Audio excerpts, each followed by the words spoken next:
Hey folks, welcome back to SQE One Window. Another video. We have just gone through making of contract. Let's talk about discharge and remedies today. And we are at the tail of our discussion about contract. So we have understood what are essential elements of contract, how contracts are made, and we need to understand, now we need to understand how they are discharged, and if they are not performed right, what are the remedies? That's what we will discuss. So discharge simply means that a contract has run its course. The parties' obligation have been completed, cancelled, frustrated, or breached. In other words, the story of contract comes to an end, happily or otherwise. There are four main ways a contract can be discharged. And the first one is through performance.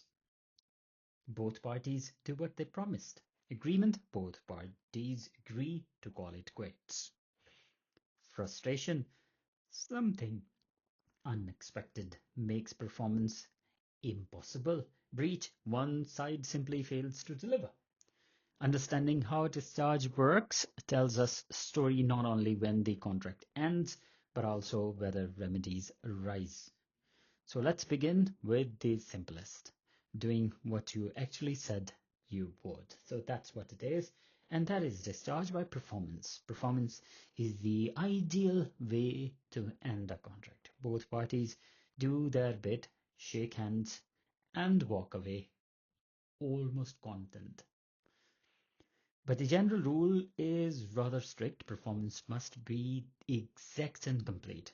In Cutter's case, a sailor died before completing his voyage, and his widow could not claim his partial wages. The court said, no full performance, no payment. Harsh, isn't it? But the law prized certainty. Thankfully, the court later developed exception to avoid absurd outcome like it was in the case of Cutter versus Powell. So in Isaac's case, an interior decorator completed most of the work with minor defects. So at that point, court allowed payment minus the cost to repair. So substantial performance was enough. And another thing where contract was divisible. Payment may be due for each completed part. So if we can divide them, compartmentalize them, as it was in Taylor versus Laird, so at that point, part performance will be allowed. And if one party prevents the other party from performance, they cannot complain about non-performance. That's what it is sometimes. Stubborn people. So while contract law began with strict sailor and stern judges, it has evolved to recognize practical fairness. If most of the job is done, some payment is usually due. Discharge by agreement is another way of completing contract. Contracts are made by agreement, fittingly can also end by agreement. This is known as mutual discharge. Parties may agree to cancel or alter their obligation in several ways. For example, by bilateral discharge, both parties to end the contract with neither owing anything further. Unilateral discharge, one party releases the other party in return for new consideration. Accord and satisfaction. The accord is the agreement to discharge, and the satisfaction is consideration for it. Another method is novation, where a new contract or party replace the old one with the new contract, rather like changing dance partner without missing a step. So that is tricky. This reflects a key theme of contract law: freedom. The law lets you bind yourself and it lets you unbind yourself, provided you both mean it. So another thing is discharge by frustration. Or are you frustrated by these SQE sessions? I hope not. It will help you a lot, believe me. Next up is one of the most traumatic, and this is most traumatic, like frustration. Frustration occurs when an unforeseen event through No fault of either party makes performance impossible, illegal, or radically different from what was agreed. The classic case is Taylor's case, where music hall burned down before a concert. Do you think they should carry on the concert in the burned hall, since the hall was essential to the promise? No, the contract was automatically discharged. So in Henry's case, a man rented a flat to watch the coronation procession of King Edward VII. The king fell ill, poor king. The event was cancelled and the contract was frustrated. The very purpose of the agreement vanished. So at that point, they can't perform it. Contrast with Henry's case.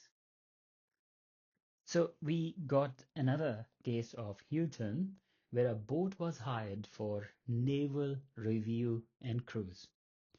Even though review was cancelled, the cruise was still possible, so part was possible, so that's why contract stood. So you did not book for sole purpose, you booked for number of things. At that point, it will go ahead. The event must be unexpected, beyond both parties' control, and strike at the heart of agreement. In short, frustration is not for inconvenience, it is for disaster. Keep in mind. Limit to frustration. The court do not hand out frustration lightly. There are limits. Frustration will not apply if the event was foreseeable or self-induced. You cannot frustrate yourself like your performance. The contract already provides for the event through a force majeure clause. So if there is force majeure clause, at that point you cannot use frustration. Performance merely becomes more difficult or expensive. That does not mean you will say that I won't perform it because things or prices have gone very high. When frustration does apply, the contract ends automatically. No need for notice or agreement. Under the Law Reform Frustrated Contract Act 1943, money paid can be recovered. Money due ceases to be payable. And expenses or benefit may be adjusted fairly. So even when things go wrong, the law ties up the mess. In theory, at least, they do. So the next thing is discharge by breach. Of course, not all contracts end with disaster. Some end with disappointment as well. And the breach of contract feels like, we'll try to understand it. A breach occurs when one party or one of the parties fail to perform or clearly indicates they will not perform. There are two types of breach: actual failure when performance is due, anticipatory. One party announces in advance that they will not perform. The innocent party can sue immediately without waiting for the failure to occur. A breach of a condition or a serious innominate term allows termination and damages. A breach of warranty only gives damages. We have talked about it before. The innocent party can either accept the breach and treat the contract as ended, or affirm it and insist on performance. But once you affirm, you cannot change your mind later, as every law student and ex-partner eventually learns. Say on a lighter note only here. Don't take it on your nerves. So now what happens once the breach occurs? The law's job is to repair, not to punish. This private law. The main remedies are damages, the usual response, money to put you where you would have been had the contract been performed. Specific performance or court order compelling performance used for land or unique goods. Again, antique you bought and they are not going to perform it. Injunction to stop someone breaking a negative promise. Quantum merit, payment for work done when a contract is incomplete or void. Remember, the goal is compensation, not vengeance. The law's motto here is no emotional damage for disappointment unless it's a holiday. So yeah, So the next thing we will talk about is damages, principles, and cases. We'll just touch upon them. You don't need to memorize those cases. We are having them for our LLB audience. So damages follow three golden rules: causation, the loss must follow from the breach; remoteness, only reasonably foreseeable losses are recoverable. That comes from Hadley case where Miller could not claim lost profits when his carrier delayed a replacement crankshaft. The carrier could not have known how vital it was. Once it was not forcible, it was remote, you can't recover it. Mitigation, the claimant must take reasonable steps to reduce their loss. Like at that point, they should not enhance and increase it.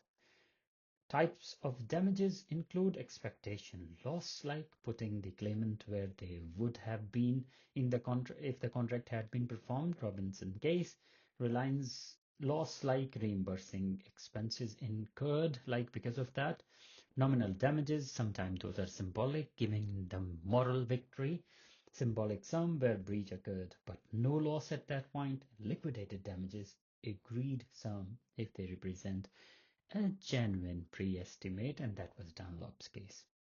And yes, Javier's case from 1973 shows damages can even include loss of enjoyment, but only when your holiday is so bad that it becomes case law, not more than that.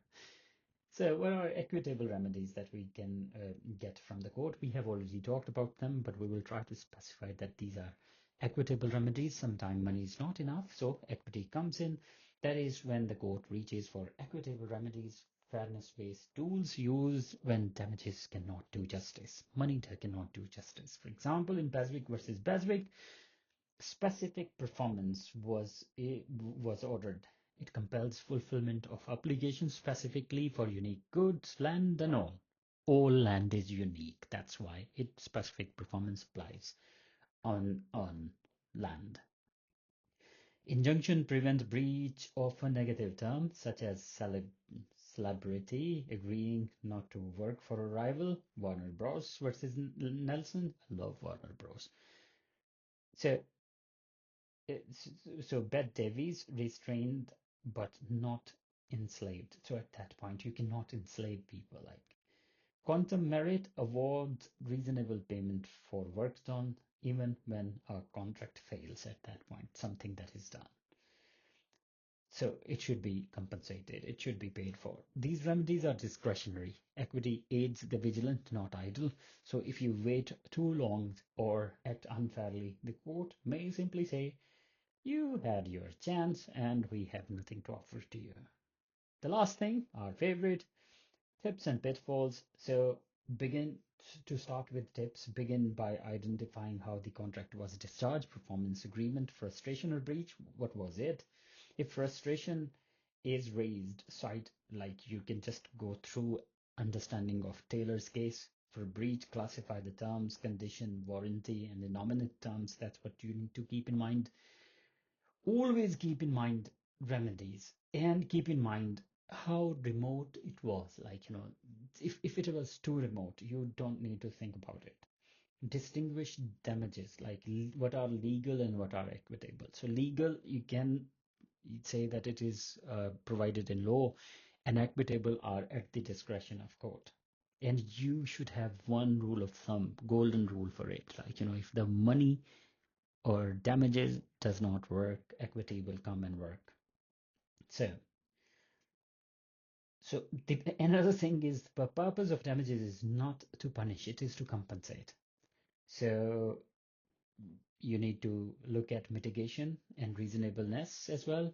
And the common pitfalls that I have suffered, I passed it in my first go, SQE1. But the common pitfall I found, that can happen, they're calling something frustration when it is merely inconvenient or cost. For example, a builder says, because of inflation, because of policies of current government, labor government, things have gone, prices have gone skyrocketed and I can't do it. It is frustrated, not at all. It will not work like this.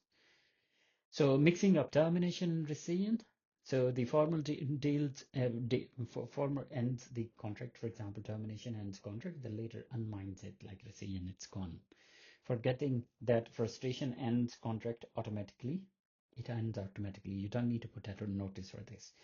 Ignoring the duty to mitigate losses, that the parties they need to mitigate losses, and assuming specific performance is a right. No, not at all. It is not. Once money does not work, specific performance and other equitable remedies will come in. And there we have it, discharge and remedies, where contract finally rests, either in peace or in pieces. Thank you very much for being with us. I hope it makes sense. I wish you all the best with contract law, and I'll see you soon with another topic and that will focus on guarantees and indemnities. Ta-da!